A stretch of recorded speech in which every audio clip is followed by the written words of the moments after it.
Hello, everyone. This is Mike from Marlin Financial Advisors. I wanted to show you some information, some research from Vanguard real quickly. This is Vanguard's outlook for financial markets over the next 10 years, right? And so basically here on the left, they're showing the annualized return, average return, right, over the 10-year period. And then they're showing the volatility, which is the uncertainty in the return, how up and down it moves, right?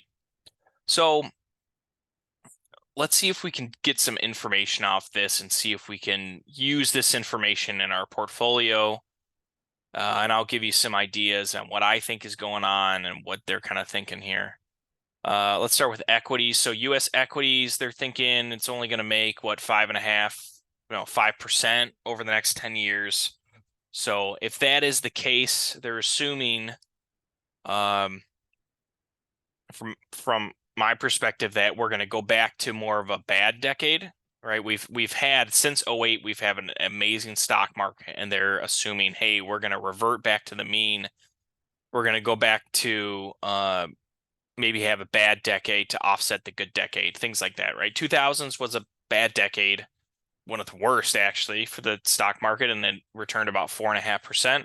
So they're thinking, okay, we're going to go back to a bad decade. And probably what that means is there's going to be, in this next decade, there will be a recession at some point. And you know, in 2000, I think they're wrong here, because in 2000s we had two recessions, and that's why the stock market did so bad. It wasn't even one. But it could be possible. They could think there's a bubble, you know, maybe in the tech sector or something like that. We can get into a little later. But so they're thinking it's not going to do as well. Okay, so that means what? Maybe we underweight equities here, you know, compare it to bonds. I like treasuries. You know, if treasuries are a lot more certain and they're going to, you know, maybe make you 4% over the decade, and equities are only going to make you 5, then maybe, you know, we shift a little bit more. We lean a little bit into fixed income instead of equities, right? If you're 80-20 right now, maybe you go 70-30 or 60-40, right? And what I mean by 80-20 is 80% equities, which are stocks, 20% fixed income, which is bonds, and maybe you shift that 10 or 20%. You never go all in, because guess what? Vanguard's been wrong before. Everyone's been wrong before. You never go all in, but maybe you do a small shift. Obviously, for 30-year-olds, I would ignore this and just stay in all equities. That's my opinion, because you have 30 years to grow that money and then 30 years in retirement to grow the money. So equities long term. But if you're nearing retirement, I'm going to talk more towards people that are in retirement or nearing retirement, and maybe de-risking and getting some more fixed income you can do. But I mean, if you're already heavy fixed income, like 40% stocks and 60% bonds, then, you know, then maybe you're fine already, right? Kind of depends on your risk profile and your goals and where you are, if you're 90 versus compared to 60 or 55.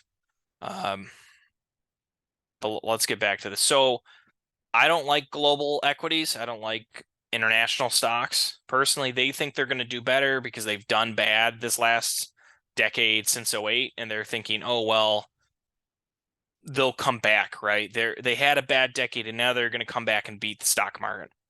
I don't agree. I'm going to show you why. I'm going to show you this blue line, which is like, wow, that's way higher than the red line. Yeah, that's the US stock market compared to international. That's why I don't want to do international, because the track record is showing it's just way far off. Okay, so international did actually outperform in the 80s and into the early 90s. Okay, and then a little bit in the mid 2000s when emerging markets did well. But every other time period, they've done worse, and by a long, and this since 08 by a long shot. Look at this, right? And that's possibly, my argument would be, US is just superior in how we do capitalism and our research and our tech industry and a lot of different things. And we have, right, like our companies already have international exposure. You don't need to go buy or invest into international companies when a lot of our large S&P 500 companies already have international exposure. So you just don't need to. Like, it doesn't provide as much diversification risk, diversification benefit as I think it may be used to in the 80s and 90s. And also, who cares about diversification when the stock market ours does way better? Like, that doesn't help, right? So if you invested 10 grand in 1993, you would have 176 today compared to 52. So you had 3 times as much money, right? It's considerable. Look at this. So the US stock market had about a 10% return, 5.5 for global stocks. Like, right there, it doesn't, why would you do that? Doesn't make any sense. So there you go. That's my argument. So I won't talk much about that. If you want to listen to Vanguard, you possibly can, but usually, international is only 10 or 20% of your portfolio anyways, so maybe you would shift that a little bit, right? But that's not gonna be 100% of your portfolio. I definitely don't recommend that to anyone. They're overweighting value here, so they think value will outperform growth if you kind of compare the two. And so I think what they're saying here is, hey, there's been this huge run up in the stock market from tech stocks, and that probably will not keep going. We think undervalued stocks, like stable dividend paying stocks, stable cash flow, low risk companies like the main guys, Walmart, Target, Costco, Pepsi, Coke, McDonald's, right? Those guys that don't have the flashy, cool business and they don't make electric cars, or they're not Amazon or Netflix, they'll probably outperform over the next decade. And the only way you could have this bad of returns for growth stocks if there is a tech bubble. So I think they're kind of leaning towards that. It looks like, because you can't have 10 years of this low growth without a collapse like we had in the late 90s, which I don't think is going to happen, but maybe they do underperform quite a bit. Large cap, they're actually overweighting small cap because small cap actually did better previously. The last 20 years, large cap's done better, but before that, in the 70s, 80s, 90s, small cap was traditionally had better returns, more risk, right? If we look at the risk profile, large cap only 17% uncertainty, where this is 22.5, so a lot more uncertainty for, hey, maybe not that much more return, but hey, that's what it is. And then they think REITs are going to do pretty well or decent because they were doing well before COVID. Actually, they were doing pretty well, and they're thinking they'll do well again. But remember, small cap REITs, these like factors as they're called, these are like small pieces of your portfolio, right? If you thought of your equity piece of your portfolio, it would mostly be like a broad market, maybe US value index, and then you would add maybe 10 or 20% REITs or 10 or 20% small cap. These are like little pieces of your portfolio, not the main thing, right? Bonds, I like treasuries and I like CDs because I want the closest thing to risk-free there is. If I want risk in my portfolio and I'm looking for return, I'm going to do it through the stock market. I'm not going to do it through high yield bonds, high yield corporate bonds, and any sort of corporate debt. I just don't. I don't like it.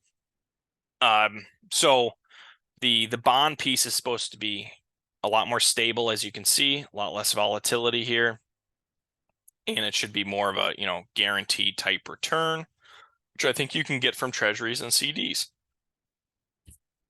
And by return, I mean you're going to get your principal back at the end plus the stated interest. So let's look at some of these returns. So last decade or last 10, 15 years since 08, fixed income's done horrible because rates have been so low. The 10-year treasury is now at 4.4 and a third. So you can kind of see where they're getting their number at.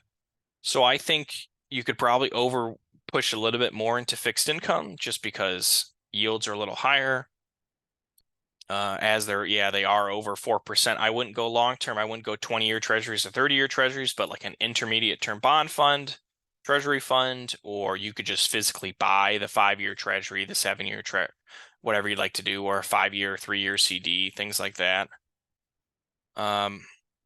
and then reassess in 5 years. If rates go back to 2% for the 10-year treasury, well, that doesn't look as good. But right now at 4 1/3, that's not bad. And then inflation they think is going to be about what, 2.5?